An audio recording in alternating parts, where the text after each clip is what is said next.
I'm going to take you through the technique and the cues that we use at Zero to perfect the bench press. Rule number one is, where does the power come from? In bench press, power comes from the pecs and the triceps, primarily the pecs. The pecs' job is to lever your arm across the body. The mechanical advantage of leverage only works if the leverage point is fixed, in this case, the shoulder. But your shoulder's not fixed. Your shoulder can move forward and back, up and down. So rule number one is really about how do we fix our shoulders in space so we can get the most power into the bar. You're going to need to move your shoulders in a particular way. We want your shoulders back, down, and we want your chest up and out. That is the hardest thing to do across the three lifts in powerlifting. To help you understand what to do with your shoulders and how to maintain them in the bench press, I'm going to take you through a quick drill. This is the drill we use at Zero to teach the shoulder position on bench press. First, you're going to hold your arms out straight in front of you.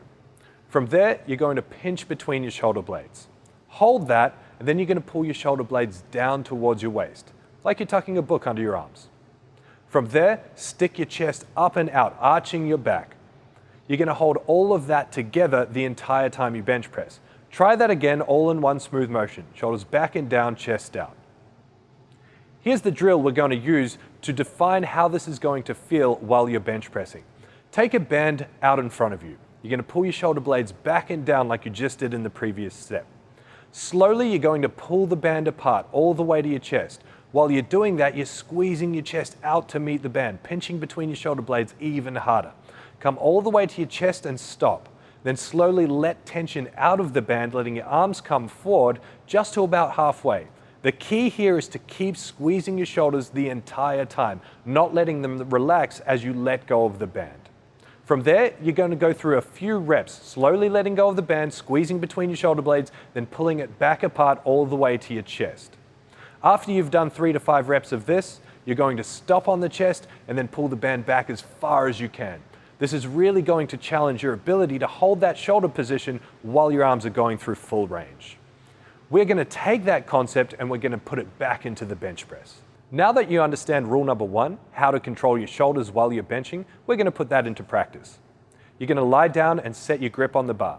You're going to pull your shoulder blades back and down and stick your chest out like we did in that drill. You're going to hold that while you unrack the bar. Before you start the descent, make sure you're squeezing your shoulder blades back and down and sticking your chest out just to be sure that you're completely set. Hold that the entire time. As you're coming down to the chest, think about squeezing your chest out to meet the bar, like you did with the band.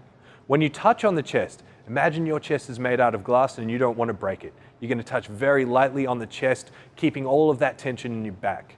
While you then push up, you're going to make sure you're still squeezing all of that tension in your shoulders. So keeping that shoulder blade position the entire time, all the way down, all the way up. Rule number two on bench press is breathing and bracing.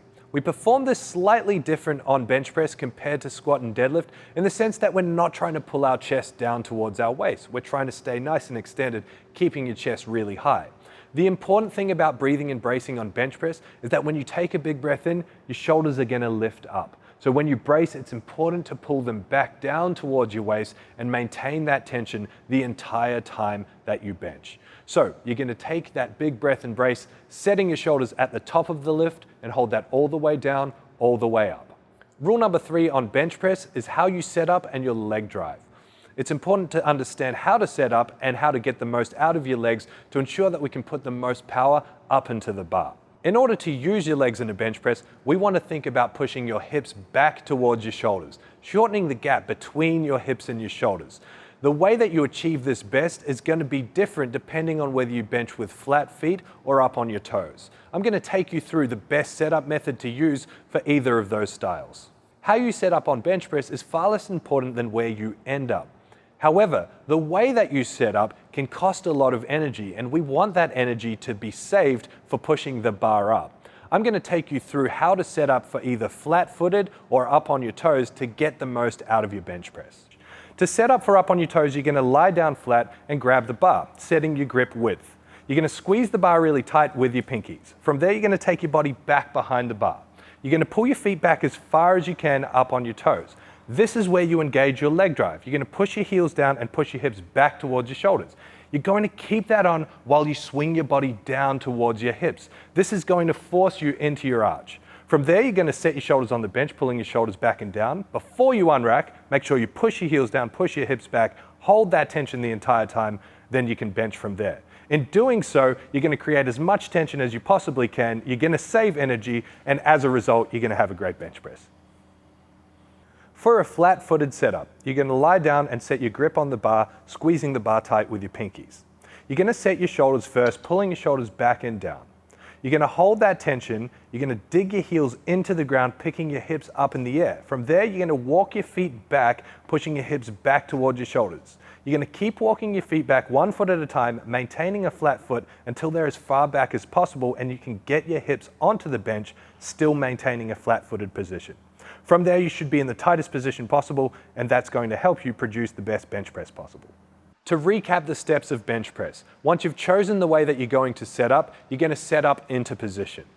Once you're in position, make sure you've got your shoulders pulled back and down and your chest out, and you're engaging your leg drives, pushing your heels down and pushing your hips back towards your shoulders. Hold that tension while you unrack the bar. To unrack the bar, try to push the bar out less and pull the bar down towards your waist more. This will be much easier if you have someone help you hand out the bar.